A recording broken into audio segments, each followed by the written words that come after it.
اعوذ باللہ من الشیطان الرجیم بسم اللہ الرحمن الرحیم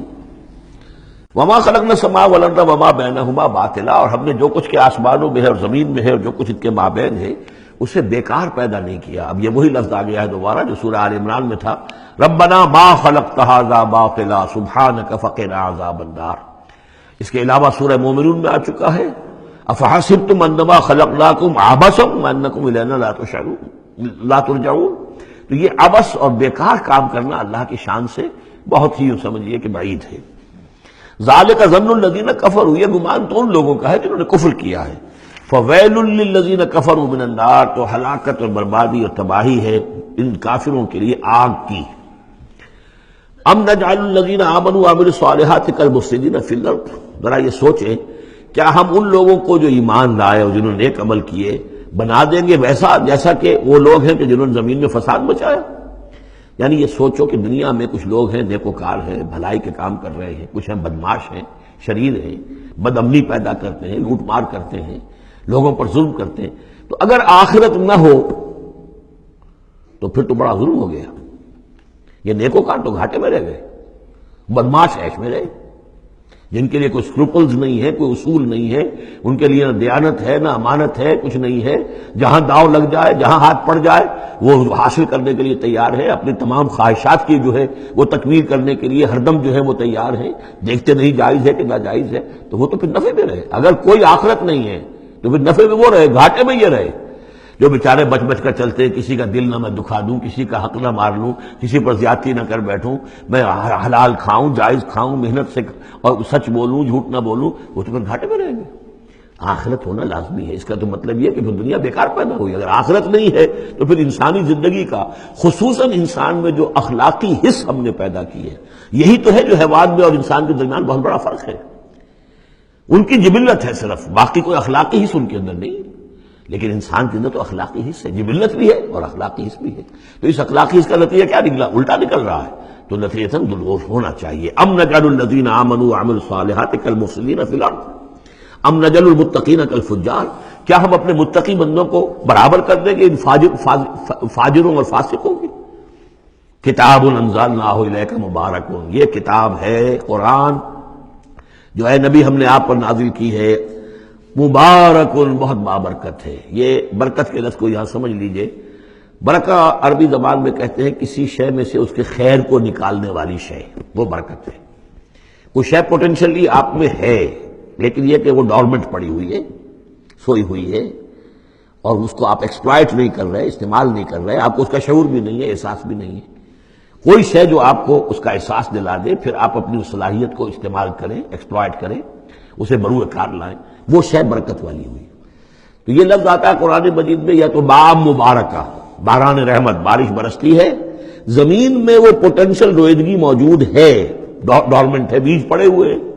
پانی آتا ہے، جذب ہوتا ہے، آسموسس شروع ہوتا ہے، پانی داخل ہوتا ہے بیج کے اندر، وہاں کو حرکت شروع ہوتی ہے، اب وہاں سے وہ جو رویدگی نکل رہی ہے اور وہ بیج جو ہے اس سے اب دو پتیاں نکلی ہیں، تو مام مبارکہ۔ اسی طرح یہ کتاب مبارک ہے اس معنی میں کہ انسان کے اندر اللہ نے جو خیر ودیت کیا ہوا ہے،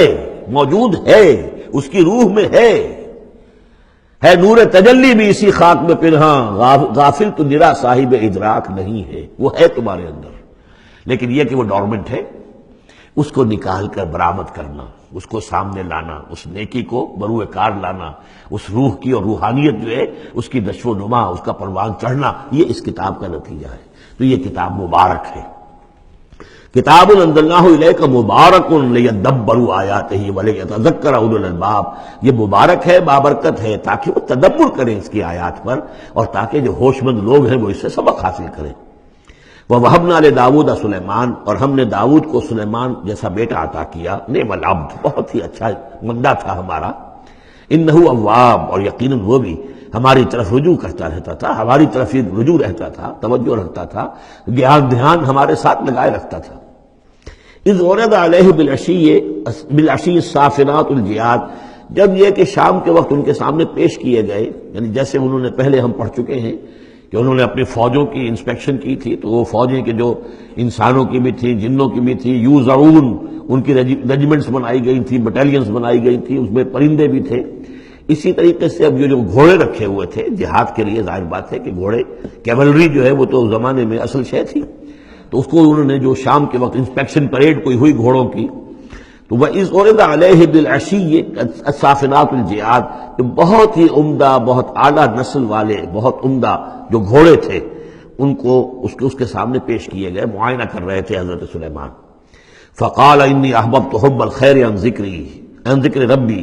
ہوا یہ کہ اس میں کوئی دیر ہو گئی، شام کا وقت تھا اور سورج جو ہے وہ غروب ہو گیا، عصر کی نماز ان کی قضا ہو گئی، جیسے کہ حضور کی عصر کی ایک نماز قضا ہوئی تھی غزوہ احزاب میں، اور اس پر حضور نے لعنت فرمائی تھی پھر کفار پر کہ ان کی وجہ سے ہماری آج عصر کی نماز، اور خاص طور پر جس کو صلاۃ الوسطیٰ عام طور پر چونکہ گمان ہے، وہ آج ہماری قضا ہو گئی، تو عصر کی نماز ان کی قضا ہو گئی۔ تو انہوں نے کہا کہ مجھے یہ جو حب الخیر، یہ خیر ہے نا، یہ گھوڑے جو ہیں یہ خیر ہے، دولت ہے، ایک آدمی کی بہت اچھی جو ہے پونجی ہے، اس کی محبت نے انی احببت حب الخیر عن ذکر ربی، میں اس کی محبت میں اتنا مصروف ہو گیا، اتنا مشغول ہو گیا کہ اپنے رب کا ذکر جو ہے وہ بھول گیا۔ حتیٰ توارت بالحجاب، حتیٰ توارت الشمس بالحجاب، یہاں گویا کہ سورج کا لفظ محذوف ہے، یہاں تک کہ سورج جو ہے وہ تو چھپ گیا، اوٹ میں آ گیا۔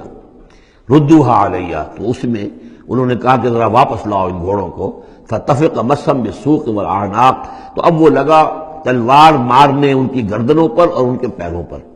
اس کو سمجھنا چاہیے کہ غلبہ حال میں یہ کیفیت ہوئی، اس کی بھی تعویل کرنے کی بہت کوشش کی گئی کہ نہیں وہ تو پوچھنے کے لیے ان کی گردن گویا کہ اور ان کو چوم چاٹ رہے ہیں، تو انہوں نے جو ہاتھ چلائے تھے ان کی گردن اور جو ان کے پاؤں، جیسے کہ آدمی جب یعنی بہت ہی گھوڑا بہت اعلیٰ نسل کا ہو تو آپ ہاتھ پھیرتے ہیں اس کے اوپر، تو اس سے ایک اپنائیت کا احساس اس کے اندر بھی پیدا ہوتا ہے۔